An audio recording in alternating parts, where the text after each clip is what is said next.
Okay, so since we have established our goal of mopping the kitchen floor, I just want to talk about a little bit just about what is required of you in all different areas to complete this activity, just so you fully understand what we're going to have to do in therapy. So, from what I understand to you, this gives you a really like a sense of independence and an ability to maintain your role as a homekeeper. And those are both really important things, so we want to get you back to this. So, talking about kind of what's required, what objects and what spaces are required. Obviously, you're going to need the normal tools: water, soap, bucket, mop. We're going to need an open space. Um, the general sequencing. We talked about removing any clutter off the floor, removing any furniture that will be in your way. We need to mix the soap and water, dip the mop in the bucket, wipe the floor.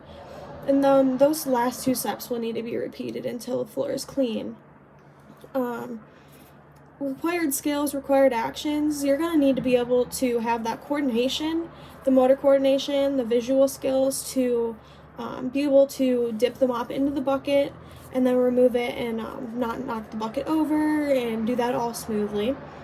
You're going to need to be able to understand the sequencing that we just talked about, and to also know when the floor is clean, know when to stop mopping.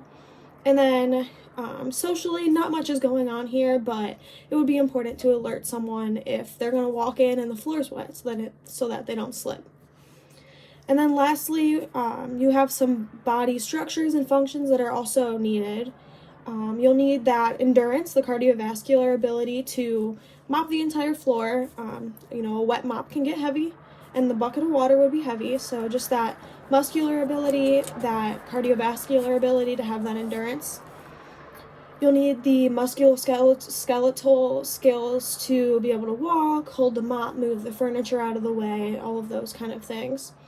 Sensory skills to find the dirt, and then to also determine when the floor is clean enough to stop.